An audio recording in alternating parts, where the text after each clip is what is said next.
Hello and welcome to the Westcity Church podcast. If you'd like to get to know us more, find us at westcitychurch.com.au. We really hope that you're encouraged by today's message.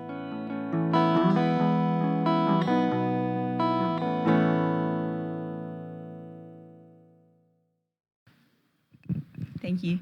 My housemate visited church for the first time ever in her life last week, and it made me realise how little of the communion tradition we actually explain. So I was going to do that for a hot minute, because imagine if you just watch us do this, dipping bread into wine. It must look a little bit weird. So at the end of the service, me and some other friends will serve some pieces of bread that we do dip into some wine and grape juice. And the reason we do that is to remind us of Jesus and all that he taught, all that he offers us. Because at the Last Supper, he shared wine and bread with his friends and told them to do this in remembrance of me. So that's why we do this. And here goes my communion thought for this week. I've already cried this morning, so here we go. I wanted to share something vulnerable today. I've been feeling a lot of anger and pain recently. I feel a lot of anger and pain watching the ongoing struggle of Palestinians for the most basic of human rights, like food and water, footage of bombs dropping and children experiencing trauma that I wonder if they'll ever recover from. I feel anger and pain hearing human beings call other human beings animals. And I'm tired. I'm tired of justifying why people of colour's lives matter as much as everyone else's, only to be met with Bible verses to argue the complete opposite. I feel these things all the more deeply because I've had my own experiences of racism recently. I console myself with the reminder that I can choose my own little safe community to be surrounded by right here. But this doesn't sit right with me for very long, because choosing my own community is a privilege, but also picking my own community doesn't feel very Christ-like, does it? I love this quote from C.S. Lewis. To love at all is to be vulnerable. Love anything and your heart will be wrung and possibly broken. If you want to make sure of keeping it intact, you must give it to no one, not even an animal. Wrap it carefully round with hobbies and little luxuries. Avoid all entanglements. Lock it up safe in the casket or coffin of your selfishness. But in that casket, safe, dark, motionless, airless, it will change. It will not be broken. It will become unbreakable, impenetrable, irredeemable. To love is to be vulnerable. And so, because I don't want my heart to rot in a casket, I want to invite you. You have different views to me, different beliefs, different experiences of the world. You who have hurt me in the past and you who I've hurt, to share this table with me at the end of the service. After all, it doesn't belong to me. It belongs to our mutual friend and brother. And he does call both of us friend. Thank you.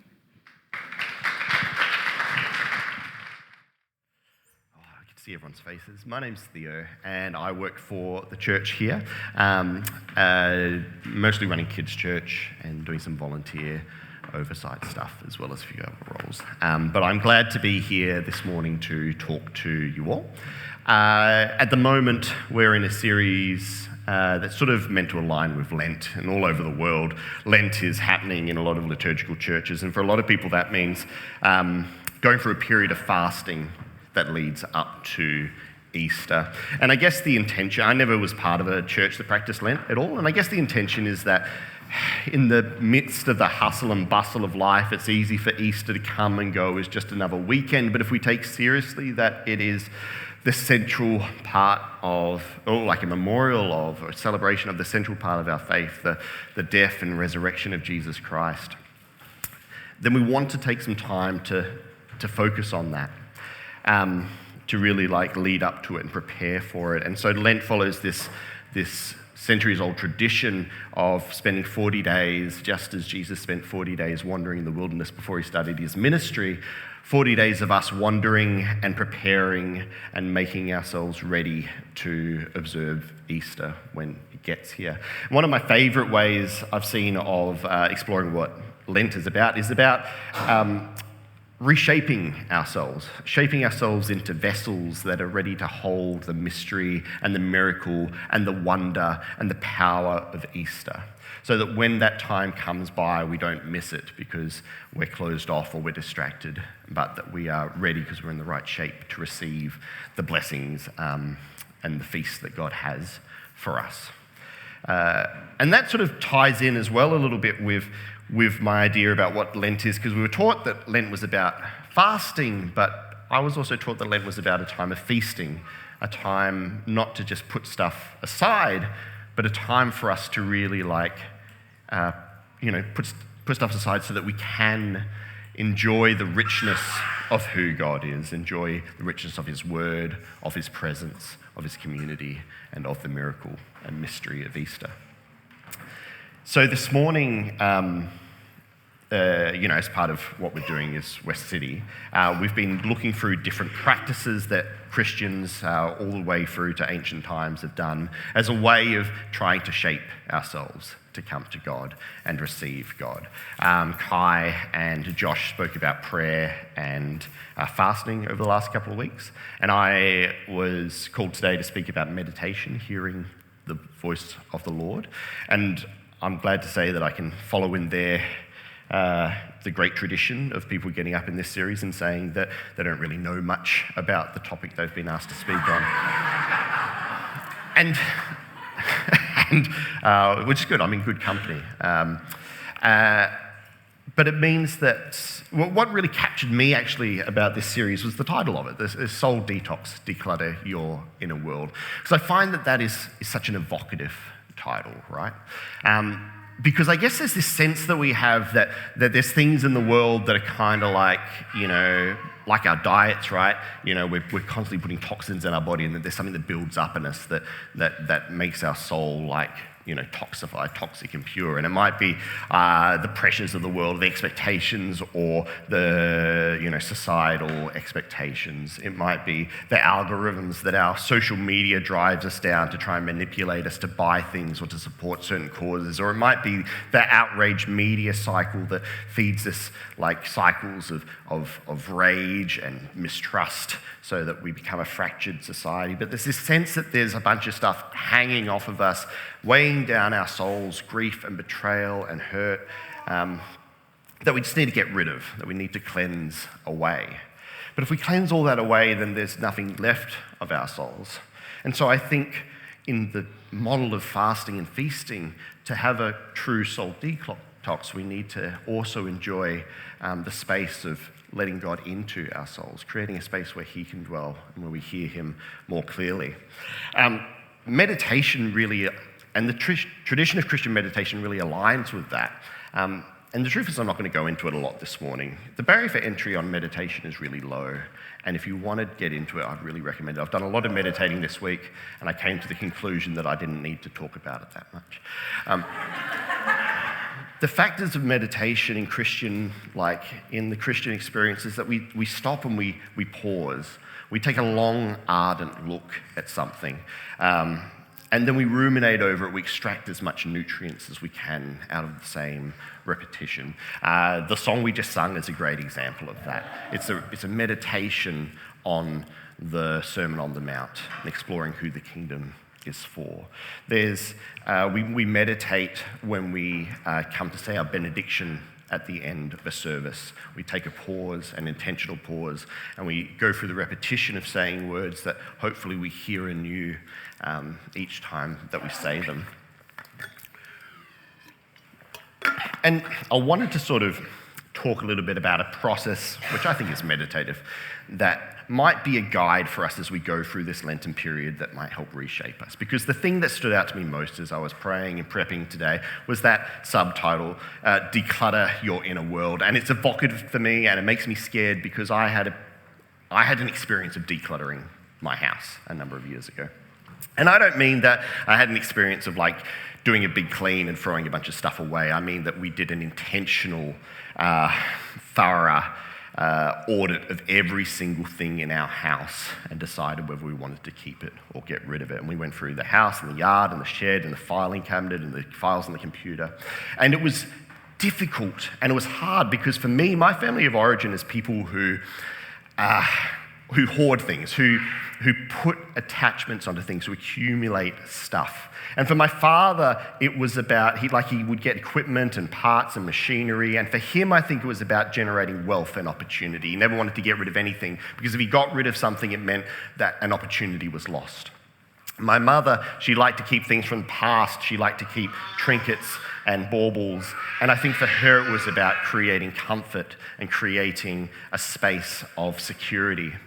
And for me, it's the same. Like I don't have an attachment to things. I put my emotions into things.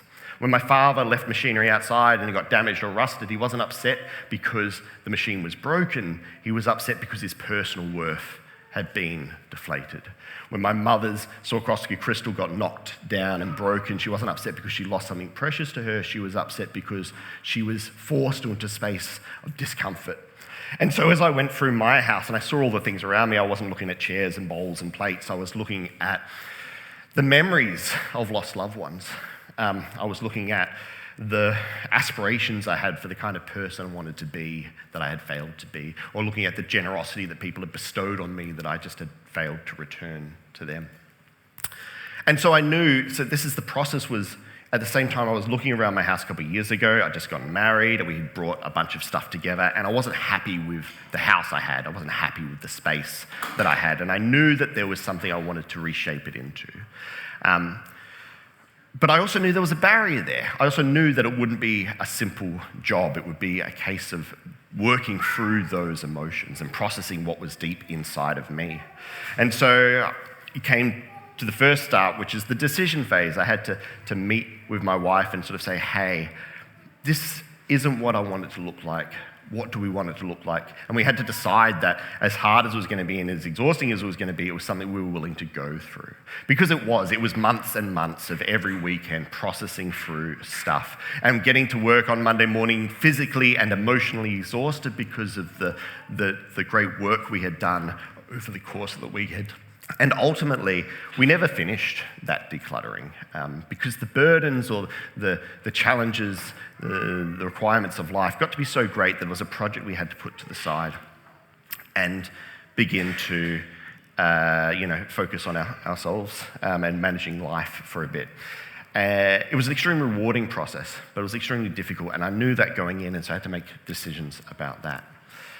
I looked around my house as I was sort of preparing to talk today, and I feel like I really need to declutter at the moment. But I've got a baby on the way, and I've got my father's health isn't very good, and my daughter's recovering from surgery, and so I have to make those decisions, like, is this something I have time and energy to invest in? But once we had decided, my wife and I, that it was a thing we were going to do, we had to then find the practices that we were going to go about to try and make this possible. And for us, that meant we did a bunch of research. We largely followed the KonMari method. That's Marie Kondo's art of tidying up. With one great exception, like in the KonMari method, you famously pick up an object and you say, oh, does this spark joy in me? And I very quickly discovered that wasn't going to work for me, because anytime I picked anything up in my house, I was filled with an emotion of anxiety. Everything that I had and I thought about getting rid of felt like a failure. Felt like I was giving up. Felt like I was letting someone down. Felt like I was letting myself down. And so the question wasn't going to work. We had to come up with a new practice for ourselves that was going to work for us. And we came up with a bunch of questions, and a bunch of them were practical. How many of these things do we need? Are we going to use them? Do we have doubles? And a bunch of them were emotional, Is this something that was important to someone else but isn't important to me? Oh, thank you. That's very kind. That's good.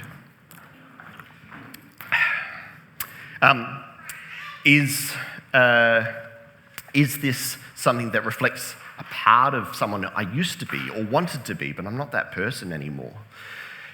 And the big question at the end of the list was, that things often came to, is if it was not for guilt, would I hold on to this thing? And so often I discovered that was the main thing. I was keeping stuff in my life because of that sense of failure, that I didn't want to let someone down. And ultimately, in that decision phase, we decided, though, that guilt was not a good enough reason to keep anything in my space. And so, through this process of taking stuff out, the space began to change and reshape. But it was also a process of bringing things into our house, because we had questions about, well, what kind of space do we want to create? And we wanted to create a space that was welcoming to our community, that we could bless people in. And so we decided to keep the giant table we have that's so big that it doesn't really fit in a lot of the houses we rent, and it's really annoying. But around that table, we play board games, and we play Dungeons and Dragons, and we invite our home church, and we sit, and there's a space for everyone at the table. And that was something that was valuable to us. We pulled our pictures out of the hard drives that we had, and we put them on our walls because we wanted to create a space where our family could be celebrated and remembered up on the walls. We walked through it. And slowly the space began to change, and we began to reshape it into the space we wanted it to be. And the third part of it all was actually getting rid of the stuff. Like, it's one thing to sort of go, this is a thing I want to keep, this is a thing I don't want to have. But the process of actually getting rid of stuff that was in my house was hard. That was the barrier for me again.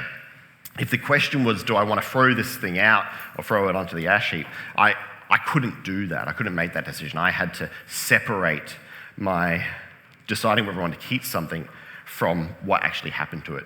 And my wife was the most important part of that, because she took on the responsibility of dealing with anything that I couldn't deal with. She sold things and took stuff to the op shop and threw out things. And as long as I didn't know what happened to the stuff, I was able to make that decision and go, yeah, I don't want this, but I can't know what's going to happen to it. And so in partnership, we were able to reshape our house. And the ongoing effect was that we felt great. Like, we were really empowered about the space we were in. And it became more and more the space we wanted it to be. And we found, both of us, we reflected that as time went on, because we'd asked those questions and we'd done that process and we had that discipline, when we passed things in the shops, or I saw stuff on the side of the road, or people offered us things, we were already thinking about, do we want to bring this into our home? Will this fit with what we've tried to create? It changed our perspective on the world around us. Now, I didn't tell you all of this stuff so that you go and clean your house, though you probably should. It might be a good idea. But what I wanted to do, because I thought about this soul detoxing, was use this as a model of meditation that we could take into Lent. If we're trying to shape ourselves into vessels that might receive the good things that Christ wants to give to us, the mystery and the wonder and the miracle of Easter and beyond, then perhaps that begins with a decision. And perhaps the decision shouldn't be taken lightly, because just like Lauren was saying this morning, often it's challenging to examine and explore this stuff. And we're not always ready for it. If you're it's not a good idea to start tidying up the house when the house is burning down. And if you're in a space of turmoil or financial struggle or difficulty, don't let this be a message that's like, oh, well, you need to take on more stuff and do more things so that you can come to God. That's not what this is about. God will always be there to provide peace and care, and use these practices to provide the sustenance you need to get through another day. But at the same time, if you have the capacity, if you have the support, then you can maybe take the opportunity to sit down and look inside and go, what would it look like for me to be someone who was prepared to receive God? And would it look the way that it looks now? Would it look a little bit different? And what do I need to do to prepare to go on that journey? Do I need to go see my GP first? Do I need to talk to my community? Do I need to talk to my spouse and say, hey, this is the thing I've been noticing? That takes vulnerability. And once you've made that decision, it comes to the practices, where now we have to work out what we're going to do. And just like for me in my house, I think that's a bit personal for everybody. We're going through different practices in this series so that we have ways of equipping people. And Christians have done thousands of different things for thousands of years, but it doesn't have to be the same as everybody else. When God provides a feast for us of all different ways that we can come to know Him, the point of a feast is not that everyone eats the same stuff. You don't need to look at the plate of the person next to you and go, wow, they get up at 4 a.m. and go for a 5K walk while they meditate and pray. I need to do that too to be a Christian. That's not how it works. I like meditation. It's okay. it's fine for me. And for others, it will be the thing that brings them closest to Jesus. For me, it's service. I really love being able to serve people. I love being able to share in my community. And I love hearing the word of God. Not reading it, I'm terrible at reading. Love hearing the scriptures. And for you, it's going to be different as well. And you need to find what works for you and how you can come into the space of God. And as you come into that space, I think that the practices will be times when you're taking things out, decluttering, putting aside distractions. That might be expectations, it might be social media, it might be things of anger if you look into yourself. Maybe there are things that you've kept hidden that you feel like need to be shared. Maybe there are things that you have held on to because they were important to someone else and not important to you. Maybe you'll find things inside that don't reflect the person you are now or hope to be. Maybe there are things you'll find inside of you that if it weren't for guilt or shame or fear, you wouldn't want to hold on to anymore.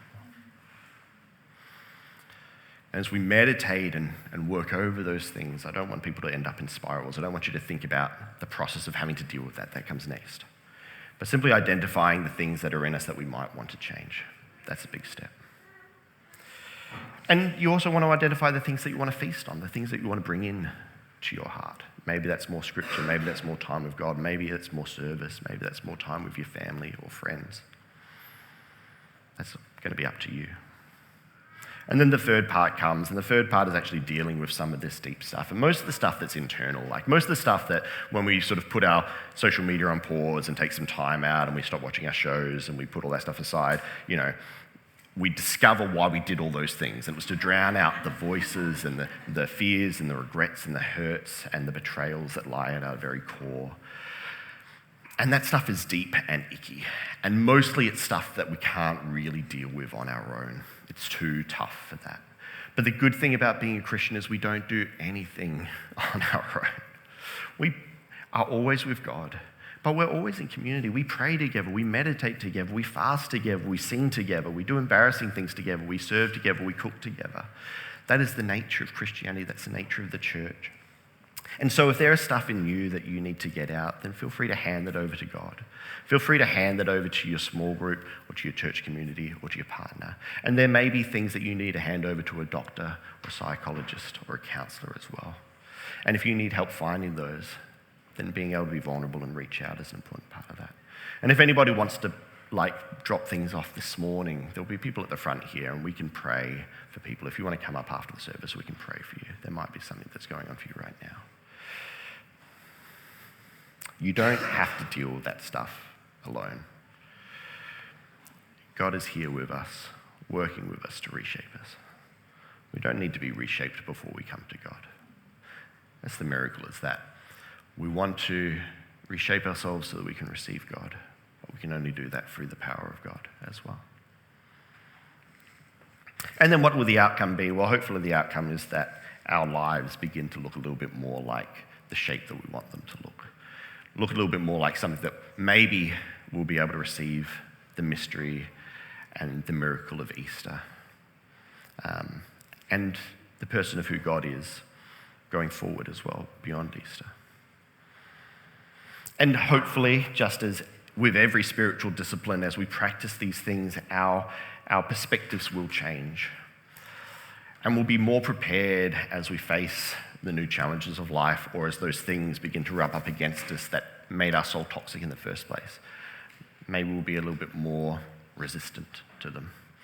Maybe we'll be able to see them in a different light and ask questions before we bring them into ourselves. So that's my encouragement to you today, to take on that as perhaps a model of meditation, a model of Lent, a model of reshaping ourselves and decluttering ourselves. And from that, I want to just lead straight into another feast that God has given us. It's a feast that's freely given, a feast that, like Beck said this morning, we eat with the people who we disagree with, who have different views to us. We share together because it's not Beck's table. It's not my table, it's not the church's table, it's the Lord's table. And the Lord gives his feasts freely so that we can freely receive them. It's another thing we do as Christians. It's another thing that is meditative. We put aside time, we put aside our focuses so that we might come to the repetitive task of accepting this bread and this wine and wondering what is there, what's the meaning inside of it. So if the communion servers want to come up, you can come and receive the bread. There's gluten-free options. There's wine in the white-tipped cups, and there's non-alcoholic wine substitute in the non-white-tipped cups. And this is our communion invitation that we read every week. This is the table, not of the church, but of the Lord. It is made ready for those who love God and for those who want to love God more. So come, you who have much faith, and you who have little, you who have been here often, and you who come for the first time, you who have tried to follow, and you who have failed, come, because it is the Lord who invites you. It is God's will that those who want Christ should meet him here. Thank you so much for joining us. Each week at Westcity, we say a benediction together. We do this because we believe that the purpose of the church is to be a caring community for the world, and that as we go and serve others, we enter into Christ's work of welcome, restoration and healing, both for us and others. We believe that in doing so, we get to see and encounter Christ. So let's say the benediction together. We come together as the church to be reminded of the go of Christ. So we will go out and feed the hungry, go out and clothe the naked, go out and fight for justice, go out and end oppression, go out and proclaim anew the old story, go out and associate with those who don't look like us, think like us, act like us, and don't even like us. And we'll do it all in the name of the one who sent us. His name is Jesus.